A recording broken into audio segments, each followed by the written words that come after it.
It's Dry Bear. Yesterday I went over the best resonators in Wuthering Waves, and I spent a lot of time talking about how effective they are, how strong they are, and how they scale relative to each other. But in reality, because it is a gacha game, you may not be able to get the characters that you think are the strongest, or maybe you just play games for fun and you want to play whatever character you like the most. So today I'm going to go over the mechanical aspects of putting together an effective 3 resonator party in Wuthering Waves, so you know how it works, so you can make your favorite party regardless of what the meta is or what gets balanced in the future. So when you're putting together an effective team comp in Wuthering Waves, the first question you want to ask yourself, because it is the most important question overall, is where is your damage coming from? You need to know where the majority of your damage is coming from, because that'll help you construct the rest of your party. Most meta, like mainline popular comps, are going to have almost all of their damage coming from one single resonator, and the other 2 resonators are there to buff or amplify that resonator or give more opportunities for that resonator to do their business. So if they have a resonator that focuses on ultimate, you might run support resonators that give you more liberation energy so you can ult more often and use that ability. If you have most of your damage coming from basic attacks, you might want a synergy skill that gives you more basic attack damage. So that kind of idea starts with the question of where is your main damage coming from? As of right now in the game, before we get other resonators, the best damage output comes from Ji Yan, but he is a limited option character. So let's go over some other options you can look at for main DPS, depending on what you actually have some interest in. Now you can make most resonators in the game do okay damage, except for the 2 support focused resonators, and that is going to be Verena, which is the best support in the game right now, and Baizha. For the most part, you can't really turn either of those resonators into pure DPS if we're ignoring meta and that sort of thing.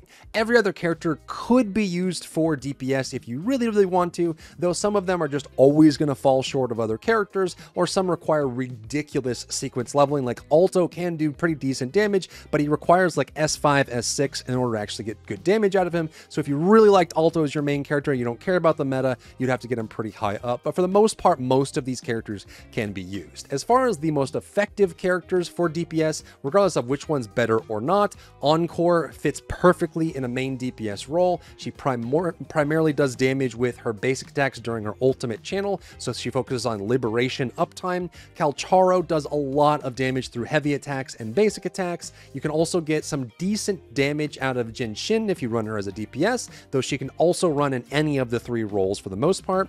Ling Yang does good damage as well. He's primarily during his ultimate, and he has the ability to fly, which is quite a unique playstyle. Yang Yang starts the game with decent DPS, but falls off pretty hard later. Chixia can do good damage, but she has probably the highest on-field time of most resonators in the game, if not the highest, because she has channeling abilities that she needs to be doing constantly. So without that, you kind of have to consider her on-field time there. You can also run Danjin, one of the best damage dealers in the game right now, as a 4-star. She is the best 4-star to run for DPS. She's a little bit harder to pick up and use, and has some risks that go along with her, but she's quite powerful. Sanhua is one of the best synergies in the game, but you can run her as DPS. The only challenge with her is she has some very unique timings on how you swing and cancel your abilities. You have to pay attention to that. Tauki is unfortunately very bad right now in almost every role. You can kind of run her in shielding for support, and if you really like her, you could run her as DPS, but she's going to fall behind almost every character in the game when it comes to damage output. Mortefi is a very good synergy. He tends to be very good at partnering up with characters that A, attack fast so they can make use of his liberation coordinated skill, which allows you to fire off fire fusion bullets every time you attack when you swap over to a new character. But primarily people use Mortefi because when he uses an outro skill, that is, he has Concerto and he transfers over to another character, he will grant that incoming character 38% heavy attack damage for a period, which means that if you're playing a character that has insanely high heavy attack damage, like Ji Yan, for example, who does a lot of his burst damage through heavy attacks, Mortefi synergizes perfectly with that. Alto is kind of a weaker version of Mortefi, just arrow. He, instead of giving 38% damage to heavy, instead he gives 23% damage to arrow. So you can run him as a synergy with characters like Yang Yang or Jin Shin Lin or even Ji Yang if you don't have or Jian with if you don't have Mortefi on deck. Yan Wu is, I think, the only character in the game right now that scales with defense. And because of that, he's in a really awkward spot. He's an Electro Gauntlet character. He can do okay damage, but the way you build him is kind of odd, which means that you're kind of making him tankier. At the same time, you're putting some damage on him, which at the very highest level of tower adversity, most things two-shot you anyway. So like having a character in his position, the way he plays, he doesn't really have a home right now, but that could change as buffs change and balance changes in the game as it goes forward. The next question you want to ask is, how can we support that damage? Once you've decided what your main DPS is going to be, and I have a ton of accounts, so don't worry about the levels and the things. I'll be jumping around between accounts based on what characters I have available and what I can demonstrate for you. So say you wanted to pick Ling Yang as your main DPS, as he is a very good main DPS in the game. Not quite as meta as some of the other options, but he can be very good. So the next question is, how can we support that damage? If we slot Ling Yang in our DPS slot, how can we support that? So the main thing you want to look at is what is the percentage of damage that comes from on that character. Ling Yang specifically, the most of Ling Yang's damage comes from when he's in his lion striding state. So when he's flying around and doing attacks, almost all of his damage is going to come from basic attacks. So basic attacks is the main source of damage, and that damage element is going to be Glacio. So anywhere you can get Glacio bonus or basic attack bonus is going to be able to support Ling Yang's damage output the most. So if we use Ling Yang as our example, we know the primary amount of damage that he's going to do is during lion striding, which we know is when he fills up his meter. He has two ways to enter lion striding. He can enter lion striding by doing a heavy attack when his meter is full, or by using his ultimate. Okay, so we have full meter now. If I do a heavy attack, I'll enter into lion striding, which is this state here, where he flies around jumping on the pogo sticks. All of these count as basic attacks, and this is where the majority of his damage comes through, so we want to be able to maximize the uptime of lion striding. He also enters into lion striding when he uses his liberation, which is his ultimate ability, so he can swap into that there when he pops it, but you want to fill that meter up and get into that state. So that means that to support his damage, we want characters that maximize either Glacio damage, basic attack damage, or allow him to enter into his liberation more often. The best synergy right now for Ling Yang is actually going to be Sanhua, because her ability as she outros into Ling Yang will grant increased basic attack damage, and we know about 55-60% of the overall damage from Ling Yang is basic attack damage, which makes a perfect combo situation for Ling Yang. This is a good reference image, and I'll include it down below if you're looking for increases and synergies from outros, but this is a good reference image for the general usage of how you might want to construct your team. So for example, you get elemental increase of 23% from both Danjin and Alto. Alto will make the outro character, the character that's coming in, have 23% increased damage for arrow attack, and Danjin will increase Havoc. So you have that as an elemental increase. We don't really have any other damage dealers for Havoc besides Danjin. You technically could run Danjin as a synergy or sub DPS for your Rover Havoc if you really wanted to, as that would work theoretically, so you could have that as an option. Then you have your attack type increases. So for example, Mortefi does increase heavy attacks, and Sanhua increases basic attacks. These two characters are kind of the main synergy or sub DPS characters that are being utilized right now at the highest level, because if you have a character that does primarily heavy attack damage like Ji Yan, you'll run Mortefi as an outro character, and if you have a character that does primarily basic attack damage, you'll run Sanhua to support that basic attack damage as well. On top of that, you can see that the characters that have primarily damage dealt as their concerto, like their transition ability, are all damage dealing characters. So Encore is a main DPS, Calcharo is a main DPS, Ling Yang, Jiyan, Chixia are all main DPSs, and Yan Wu has a Fedora. So all of those, like, you can kind of see that they're not really meant for transitioning away from, they're meant to be transitioned into, and two of the characters that are the best two supports in the game, by Zhe and Verena, have a healing or buffing effect when you transfer on and off of them. You also have time slowing with Spectro Rover if you want to use that, and Yang Yang can be super good in so many different ways. She can play either support or synergy if you really wanted to, and Yinlin's not in the game yet, but she has a super unique outro skill where she can increase both electro damage and resonance skill damage, which can be super useful, but she's not being added for another couple weeks. And if you're really in a pinch, you can use characters like Tauki, which will give the next character that you're swapping to resonance skill damage. Though there's not too many characters in the game right now now that do a lot of their damage with their E skill. And you can also run Genshin as well, which gives Liberation, your ultimate damage. There are some characters like Calcharo and Encore, which do a bunch of damage from their ultimates. You can actually get a bunch from that as well, but they're not quite as good as say the burst damage you get from Mortefi or the basic attack scaling you'd get from Sanhua. But it is an option. Say you got you know, someone like Calcharo, who does a lot of damage with ultimate, and then you wanted to run Genshin as your support, and maybe even like a Tauki as your pickup there. You certainly could, and that would give you the building blocks you need to piece together a good party. The next thing to consider is your required on-field time. I mean, you have a party of 3 resonators that you have active, but you can only have 1 out and deployed in the field at one time.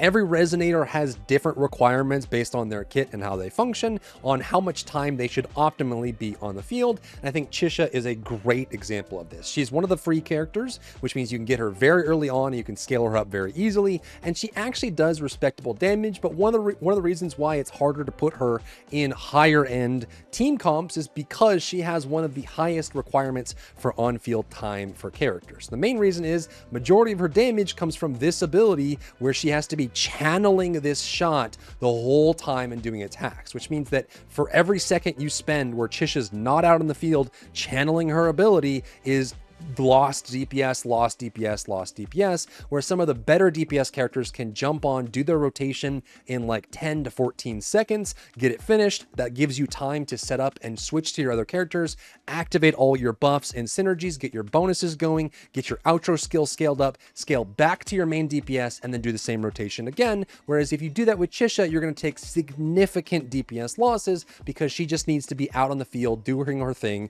nonstop. It doesn't mean you can't use her. If you really like Chisha, she actually has some nice damage output. Her ultimate is quite strong for damage, and for that you probably just want to leave for more like a basic attack build for her and kind of use some characters that can support her in that way. Most of Chisha's damage comes from her ultimate, her liberation, and her resonance skill, her E. And so you can run characters like Tauki or Genshin for synergy if you really wanted to, just to get that outro swap on her, because she's gonna be doing most of her damage here with her skill, which Tauki can scale up, though Yinlin will be able to once she's in the game as well. And then you can follow it up with liberation damage and get some extra bonuses there if you really like having this kind of crazy fire damage coming from Chisha, spamming your pistols and doing a bunch of bursts that way. But you want to think about this when you're making a team comp, because you wouldn't want to have 2 or 3 resonators that all have high on-field time needs, because if you're putting them all together, they won't be able to be out in the field at the same time. So for example, you wouldn't really want to run Chisha with Danjin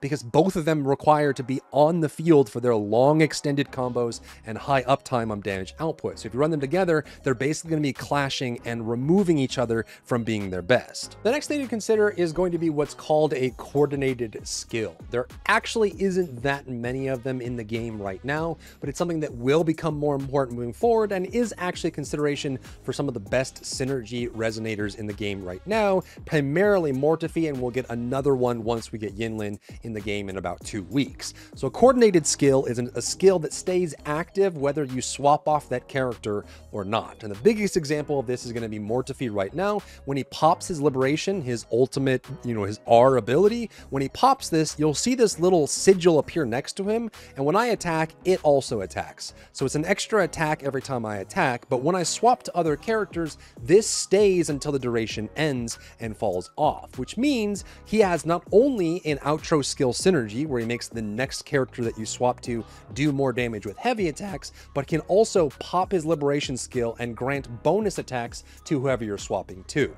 Now, if you care about min-maxing, it has a proc rate of about 0.3, 0.4 seconds it can trigger, which means if you're attacking at about 3 times a second or 2 times a second, you'll get most value out of it before it runs out. And getting him to higher and higher values of his ascension, his synergies here, is going to be the most. He's at S3 right now for me, but I guess in training it doesn't show. But the biggest one here is going to be the S1, that you get bonuses on that. So having that as an option does make a big difference, especially if you have fusion damage scaling for his bonus there. Now we're going to get Yinlin. She has a coordinated skill as well. Verena has a coordinated skill. Technically, Yang Wu has a coordinated skill as well. So if you're trying to make a party party out of any characters in the game, you might want to think about the characters that have coordinated skills because they might play into how you're putting that party together. And the last factor that I don't see a lot of people talking about when it comes to putting together a party of Resonators is the availability of offense, defense, and positioning.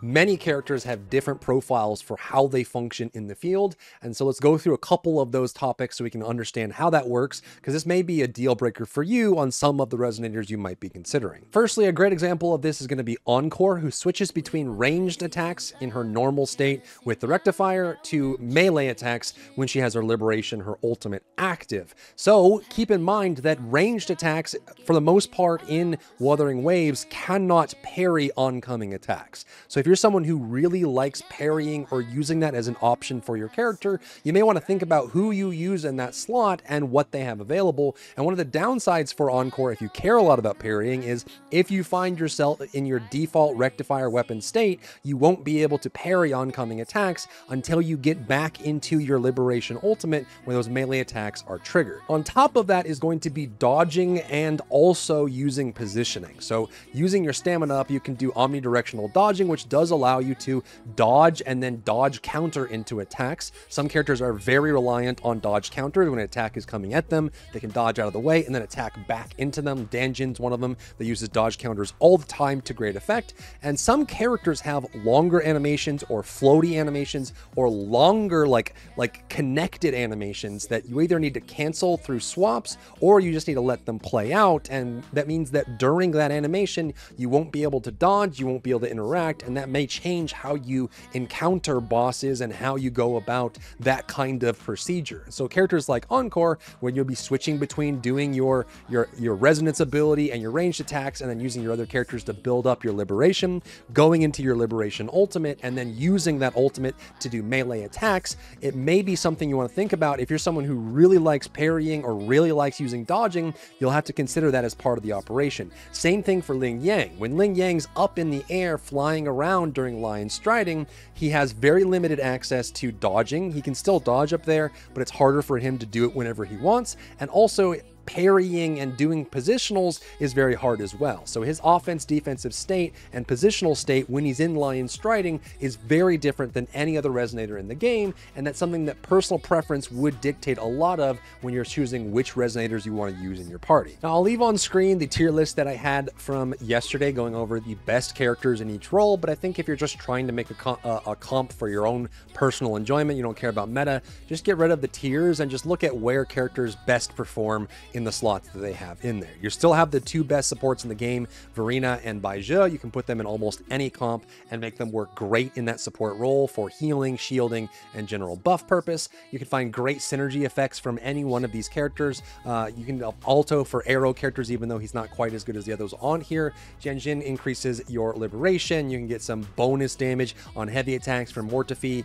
can get bonus damage on basic attacks from Sanhua. You can even get resonance skill and electro damage from Yin Lin when she comes into the game in just a few weeks. I think June 12th is the time for that. And then these are some of your best options for main DPS, but you can also slot in most characters. You can run Yang Yang as main DPS until you get to the very end of the game where she starts to fall off if you really, really wanted to kind of create your own process. But I would think about those main concepts. Where is the majority of your damage coming from, and how can we support that damage properly with good buffs and good transitions from intro outros on your other Resonators? How do you gear those characters out is a whole other discussion on whether characters can benefit the most from crit rate, crit damage. Do they actually need charge rate for their Concerto or possibly even for their Liberation to keep that high momentum up? How do you transition? Do you go over to a synergy before you trigger your Concerto so you can actually go back to your main DPS? All of those things are more niche into the characters itself. So if you're looking for more build ideas or concepts or guides that you would like to see from me, comment down below and let me know, and I'll put it on my list. If you found value in today's video, leave a like down below, leave a comment for the algorithm to help this video get seen by more people,